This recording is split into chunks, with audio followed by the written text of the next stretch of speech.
حضور نے ارشاد فرمایا آیات المنافق ثلاث، منافق کی علامتیں تین ہیں۔ جس شخص کے اندر یہ علامات ہوں تو وہ اس نیت سے سنیں کہ آج ابھی اسی وقت میں یہ مصمم عزم کرتا ہوں کہ اپنے سے کھرچ دوں گا ان چیزوں کو اور اپنے من کو، اپنے اندر کو، اپنے باطن کو ان غلاظتوں سے پاک کروں گا۔ اور عملی موضوعات پہ بات کرنے کا میرا مقصود بھی یہی ہوتا ہے کہ ہماری زندگی میں سب سے پہلے اپنی زندگی میں اور پھر میرے ملنے والوں کی زندگی کے اندر عملی طور پہ تبدیلی پیدا ہو۔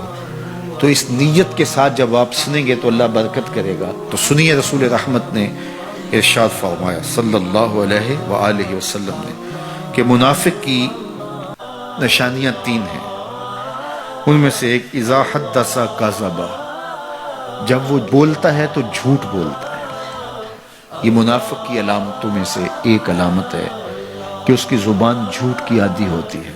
زندگی میں جھوٹ سے اپنے آپ کو بچائیں، یہ زہر قاتل ہے، اندر اجاڑ دیتا ہے، آپ کا معاشرے سے اعتبار ختم کر دیتا ہے اور آپ کی رسوائی کا سبب ہے۔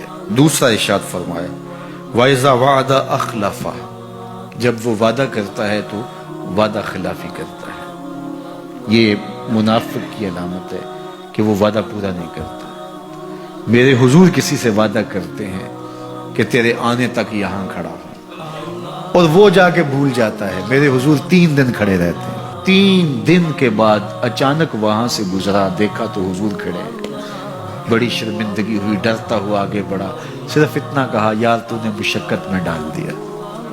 3 دن تک میرے حضور کھڑے، اور میں کہتا ہوں وہ تو 3 دن بعد واپس آ گیا۔ وہ نہ آتا 3 سال بھی کھڑا رہنا ہوتا، میرے حضور کھڑے رہتے کہ میں نے اس سے وعدہ کیا۔ اور میں اور آپ دیکھیں کہ ہم کہاں کھڑے ہیں۔ ہم کسی سے وعدہ کریں، ہم خود وعدہ کرتے ہیں تمہیں 6 ماہ کے بعد پیسے دیں گے، وہ بیچارہ 6 ماہ کے بعد بھی جو ہے وہ 1 ماہ اور اوپر گزار لیتا ہے کہ چلو کوئی بات نہیں ہے، اور ہم اس کی موت کی دعا کر دیتے ہیں یا اللہ فوت ہی ہو جائے تو اچھی بات ہے۔ تو پھر ہم کہیں کہ اللہ کی رحمتیں ہمیں نصیب ہوں، یار وعدہ کیا ہے اپنا تن بھی بیچ کے دینا پڑے تو دے۔ جو وعدہ کیا ہے جہاں کھڑے ہوئے ہیں وہاں کھڑے رہیں گے، چاہے اس کی کتنی بھی اذیت ہمیں کیوں نہ سہنی پڑے۔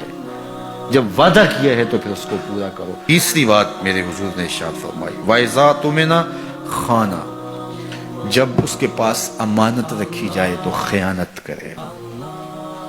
اس کے پاس پیسے رکھے جائیں، دولت رکھی جائے، کوئی زمین اس کے نام کوئی کر دے کسی وجہ سے، کوئی اور اس کے پاس امانت رکھ دے تو وہ اس میں خیانت نہ کرے، بلکہ آپ کے پاس کوئی بات امانت رکھی جائے تو اس کو بھی جو ہے وہ لوگوں تک نشر نہ کرے۔ تمہارے کان میں اگر کوئی بات کرے تو وہ امانت ہے، جب وہ بات کر رہا ہو تو دائیں بائیں دیکھ رہا ہو تو پھر اس کا مطلب یہ ہے کہ وہ یہ چاہ رہا ہے کہ یہ بات کوئی اور نہ سنے، تو پھر صاحب امانت کو چاہیے کہ کوئی اور نہ سنے۔ یہ امانت ہے اور اس امانت کو پورا کیا جائے۔ اور چوتھی علامت یہ ارشاد فرمائی منافق جب کسی سے لڑ پڑتا ہے تو گالیاں دیتا ہے۔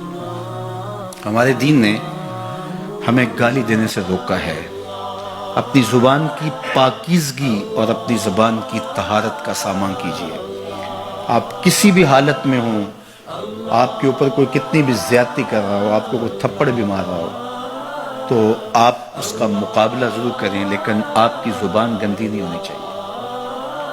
یہ غصے کے وقت ہی تو انسان کا پتہ چلتا ہے۔ ظفر اسے آدمی نہ جانیے چاہے جتنا بھی ہو صاحب فہم و ذکا، جسے عیش میں یاد خدا نہ رہی، جسے تیش میں خوف خدا نہ رہا۔